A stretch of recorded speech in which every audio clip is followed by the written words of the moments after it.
The artist's dream. Adolf Hitler, the artist who became a dictator.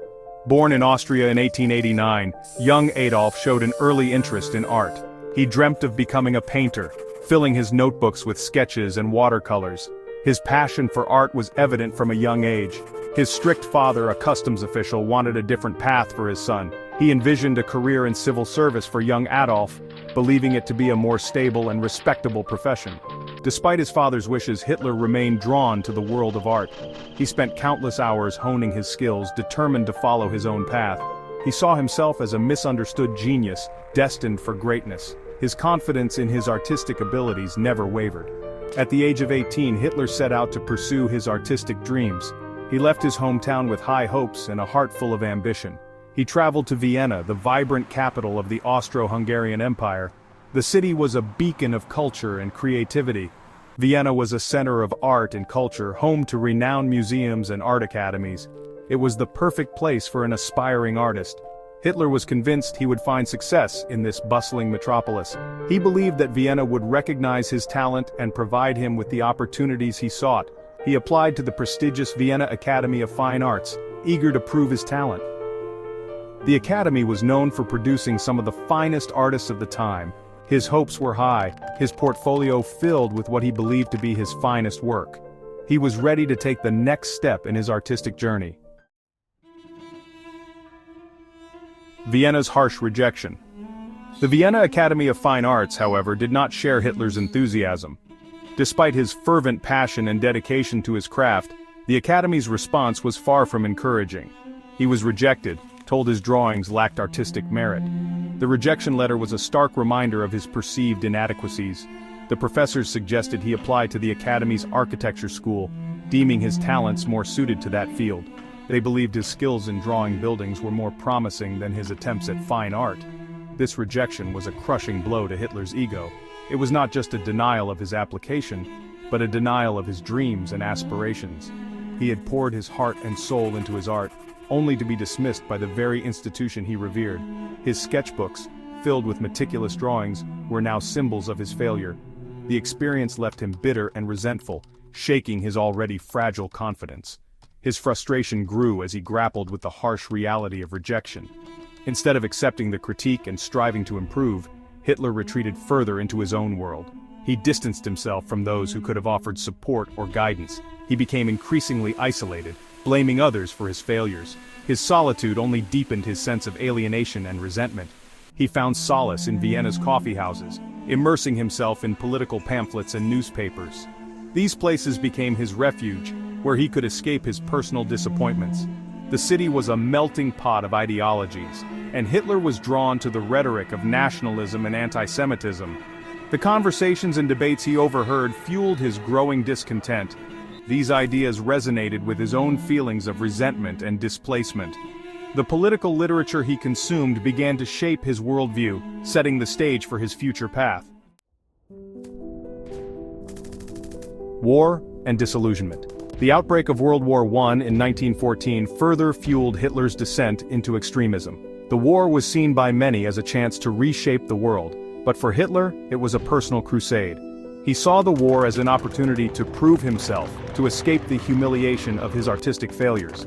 The battlefield became his canvas, and he was determined to paint a picture of German dominance.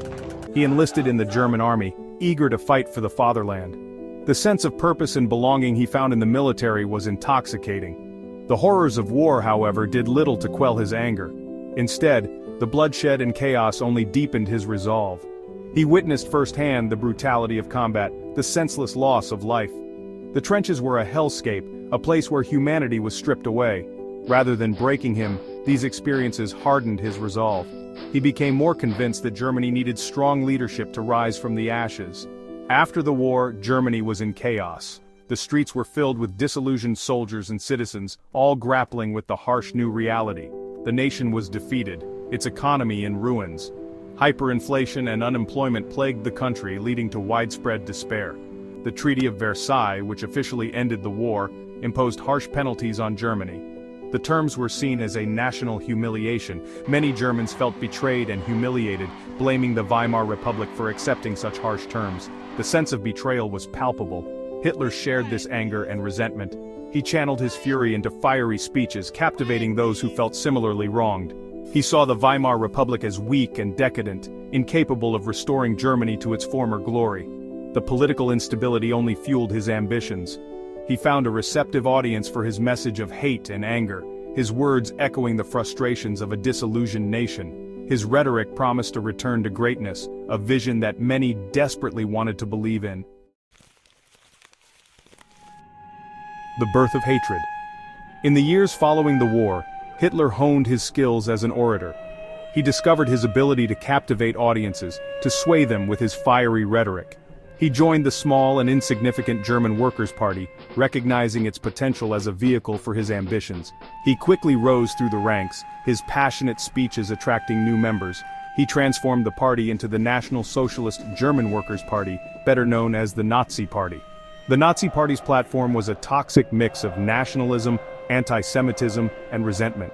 They promised to restore Germany to its rightful place in the world, to avenge the humiliation of defeat. They scapegoated Jews and other minorities, blaming them for Germany's problems. Hitler's message resonated with many Germans who were desperate for change, for a return to order and stability. A master of manipulation. Hitler understood the power of propaganda. He knew that to win over the masses, he needed to control the narrative. He used his artistic skills to craft a compelling image for himself and the Nazi Party. He adopted the swastika as the party's symbol, its bold design instantly recognizable. He commissioned artists to create posters and banners that promoted the Nazi message. These images were simple, powerful, and emotionally charged, designed to appeal to people's fears and prejudices. Hitler also recognized the potential of new media technologies. He embraced radio as a tool for mass communication, his speeches broadcast to millions of German homes. He understood the importance of spectacle and theatricality, staging elaborate rallies and parades to showcase the party's strength. The Nazi rallies were carefully choreographed events, designed to evoke a sense of awe and adulation. The rise of the Nazi Party. The Nazi Party's popularity grew rapidly in the early 1930s. Germany was in the grips of the Great Depression, and many people were desperate for solutions. The Nazis offered simple answers to complex problems, blaming Jews, communists, and other scapegoats for the nation's woes. They promised to restore order, to create jobs, to make Germany great again. In a time of uncertainty and fear, Hitler's message of strength and national unity held a powerful appeal. In 1933, Hitler was appointed Chancellor of Germany. He quickly consolidated his power, dismantling the Weimar Republic and establishing a totalitarian dictatorship. He used violence and intimidation to silence his opponents, his stormtroopers terrorizing anyone who dared to oppose him. Germany, once a beacon of democracy and enlightenment, had fallen under the sway of a dictator. The dictator's brushstrokes. Hitler's artistic ambitions did not die with his rise to power. Instead, they became intertwined with his political agenda.